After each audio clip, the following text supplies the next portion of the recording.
اعوذ باللہ من الشیطان الرجیم بسم اللہ الرحمن الرحیم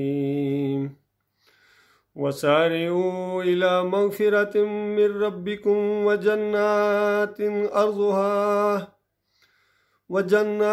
ارضها السماوات والارض اعدت للمتقین۔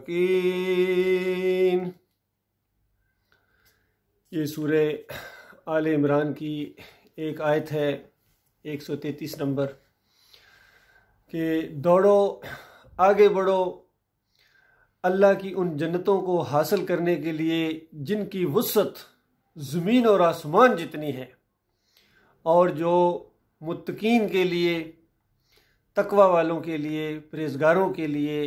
اللہ سے ڈرنے والوں کے لیے، اللہ سے محبت کرنے والوں کے لیے، اللہ کی ناراضگی سے ڈرنے والوں کے لیے تیار کی گئی ہے۔ یہ بہت ہی خوشخبری والی آیت ہے، بہت ہی دل کو خوش کر دینے والی آیت ہے۔ یقین کیجئے جنت ایک ایسی چیز ہے کہ جس کے تصور سے ہی انسان دنیا کی بھی ساری پریشانیوں کو ختم کر دیتا ہے، بھول جاتا ہے۔ بڑی سے بڑی پریشانی میں ہو، اگر صحیح معنوں میں جنت کا ذکر ہو جائے، جنت کا خیال آ جائے کہ یہ چند دنوں کا معاملہ ہے، اس کے بعد ہمیشہ ہمیشہ کی جنت کا اللہ نے وعدہ کیا ہوا ہے اپنے مومن بندوں سے، تو دنیا کی پریشانیاں ختم ہو جاتی ہیں۔ اسی طرح ایک حدیث کے اندر آتا ہے کہ دو آدمیوں کو وہاں سب سے پہلے جس طرح معاملہ آتا ہے کہ ایک وہ آدمی ہوگا جس نے اب جنت میں جانا ہے، لیکن یہ دنیا کا سب سے زیادہ پریشان انسان رہا ہوگا، جس نے دنیا میں دنیاوی لحاظ سے سب سے زیادہ غم، تکلیفیں، پریشانیاں برداشت کی، لیکن ہے اب جنتوں میں جانے والا۔ ایک یہ ہے،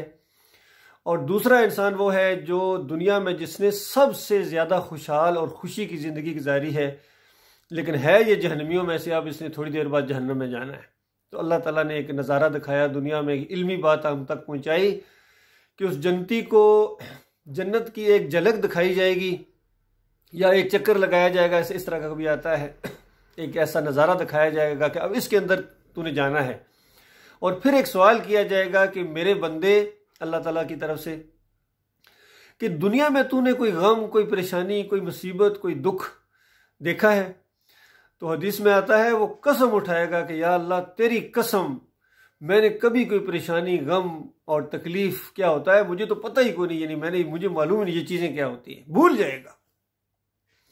اسی طرح دوسرا بھی، وہ جو جہنمی ہونے والا ہے، وہ بھی اس سے پوچھا جائے گا کہ کیا دنیا میں تو نے کوئی سکھ،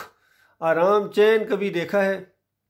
وہ قسمیں اٹھائے گا کہ یا اللہ تیری قسم مجھے معلوم نہیں سکھ کیا چیز ہوتی ہے، چین کیا چیز ہوتی ہے، آرام کیا چیز ہوتی ہے، لگیری کیا چیز ہوتی ہے، مجھے معلوم ہی نہیں۔ یہ کچھ ہونے والا ہے۔ قصہ مختصر، نبی علیہ السلام نے فرمایا کہ اللہ تعالیٰ فرماتا ہے کہ میں نے اپنے مومن اور صالح بندوں کے لیے کیا کچھ تیار کر کے رکھا ہوا ہے جنت کے اندر، کوئی جان نہیں جانتی، کسی دل کے اوپر اس کا خیال نہیں آیا ہے، کسی زبان نے اس کو بیان نہیں کیا ہے، کسی آنکھ نے اس کو دیکھا نہیں ہے، کسی کان نے ان کی خوبیوں کو سنا نہیں ہے۔ اور پھر کہا کہ اگر میری اس بات کی تم تصدیق چاہتے ہو اللہ کی کتاب سے تو پڑھو یہ آیت کہ فَلَا تَعْلَمُ نَفْسٌ مَا أُخْفِيَ لَهُم مِّن قُرَّةِ أَعْيُنٍ جَزَاءً بِمَا كَانُوا يَعْمَلُونَ، کہ اللہ فرماتا ہے کہ میں نے اپنے مومن بندوں کے لیے وہ کچھ تیار کر کے رکھا ہوا ہے، کوئی نفس، کوئی جان نہیں جانتی، یعنی کوئی فرشتہ نہیں جانتا، کوئی جن نہیں جانتا، کوئی انسان نہیں جانتا کہ اللہ تعالیٰ نے اپنے مومن بندوں کے لیے جنت میں کیا کیا نعمتیں ان کی آنکھوں کی ٹھنڈک کرنے کے لیے، ان کے دل کو خوش کرنے کے لیے رکھی ہوئی ہیں۔ اور یہ بھی نبی علیہ السلام نے فرمایا کہ یہ وہ چیزیں جو اللہ بتا رہا ہے یہ وہ ہیں جو قرآن میں جو جنت کی باتیں آ گئی ہیں، یا میرے ذریعے کچھ باتیں اللہ نے آپ کو بتا دی ہیں، یہ اس کے علاوہ کی بات ہو رہی ہے۔ حالانکہ کتنا کچھ قرآن میں بیان ہوا ہے جنت کے بارے میں، حدیثوں میں بڑی بڑی باتیں آئی ہیں، عقل حیران رہ جاتی ہے۔ تو یہ کچھ اللہ تعالیٰ نے تیار کر کے رکھا ہوا ہے۔ پھر اللہ تعالیٰ نے یہاں تک وعدہ فرمایا کہ یہ آپ کے رب کا ایسا وعدہ ہے کہ بالفرض دنیا میں شیطان یہ وسوسہ ڈالے کہ یہ ایسی جنت جہاں آپ کو ہمیشہ کی جوانی اور ہمیشہ کی خوشیاں ملیں گی، اور اللہ یہ وعدہ کر رہا ہے کہ بالفرض، یعنی اگر دنیا میں شیطان کبھی ڈالے کہ اگر نہ ہوا تو پھر اتنا تم لگا رہے ہو، اپنی جان لگا رہے ہو، اتنا کچھ اپنی یعنی ہر چیز اس راستے میں لگا دی تم نے، جوانی کی ساری خواہشات کا، تمناؤں کا گلا گھونٹ دیا تم نے اللہ کی رضا کے لیے، تو بالفرض وہاں یہ سب کچھ نہیں ہو تو پھر کیا ہوگا؟ یہ وسوسہ ہوگا شیطان کا، اور اللہ فرماتا ہے بالفرض وہاں ایسا ہو گیا تو یہ آپ کے رب کا ایسا وعدہ ہے، یہ وعدہ مسئول ہے کہ اللہ سے سوال کرو، سوال کا حق تمہیں میں دیتا ہوں کہ اگر بالفرض نہ ہوا تو اس وقت اللہ سے کہنا کہ یہ کیا بات ہوئی کہ وہ بات، یعنی ممکن نہیں ہے، ممکن یہ انداز سے بات بیان ہوئی ہے کہ ممکن نہیں ہے کہ آپ کے دل کے اندر کوئی چیز اٹھے تو وہ پوری نہ ہو۔ اللہ کے بندوں غور کرو، دنیا میں انسان تھگو دو کرتا ہے، ہر چیز کرتا ہے، محنتیں کرتا ہے، کتنی کتنی ڈگریاں حاصل کرتا ہے، پڑھتا ہے، بڑا افسر بن جاؤں گا، بڑا وہ بنگلہ مل جائے گا، بڑی کار مل جائے گی، ایسا یہی کچھ ہوتا ہے، اور کیا بتائیے، اچھے کھانے مل جائیں گے، پھل فروٹ کھاؤں گا، صحت اچھی ہوگی، لوگ عزت کریں گے، یہی ہوتا ہے نا، اسی لیے اتنی محنت کرتے ہو۔ تو بتائیے اللہ تعالیٰ نے ان جنتوں کو پہلے سے تیار کر کے رکھا ہو، جنت موجود ہے، بن چکی ہے، جنت بن چکی ہے، یقین کیجئے، اور جہنم بھی بن چکی ہے، دونوں ٹھکانے انسان کے بن چکے ہیں۔ اب اس انسان نے اپنے عمل کی وجہ سے، جو اللہ اس کو توفیق دے جس انداز سے، یہ امتحان اس میں اللہ تعالیٰ نے لیا ہے، اور دونوں راستے اللہ تعالیٰ نے بتا دیے اور کھول کھول کے بیان کیا ہے کہ کن لوگوں نے جنت میں جانا ہے اور کون سے لوگ جہنمی ہوں گے۔ اب تمہاری اپنی مرضی ہے، جدھر کا مرضی راستہ اختیار کر لو۔ ایسی ایسی جنتوں جن کے اندر ایک ایک محل کا ذکر کیا ہے، اللہ تعالیٰ نے نبی علیہ السلام کے ذریعے فرمایا جنت سے 60 میل اونچے، اندازہ لگے 60 میل اونچے وہ جنت کے جو ہوں گے نا، وہ بالا خانے ہوں گے اس کے اندر، اور فلیٹ ہوں گے اونچے اونچے، یہ برج دبئی اور یہ دوسری بڑی بڑی عمارتیں کیا اس کا مقابلہ کریں گی، ایسی ایسی، اور حد نگاہ تک پھیلے ہوئے ان کے جو وہاں ہوں گے، چوڑائی اور لمبائی کا اندازہ آپ نہیں کر سکتے ہیں، اور مومن ایک جگہ بیٹھے ہوئے سارے محل کا نظارہ کرے گا، اور پرائیویسی کا یہ عالم ہوگا کہ اس کے باہر سے کوئی نہیں دیکھ سکے گا اس کو، اس کا جو اپنی پرائیویسی کا معاملہ ہوگا، اور حد نگاہ تک پھیلے ہوئے باغیچے، پھل فروٹ، کھانے،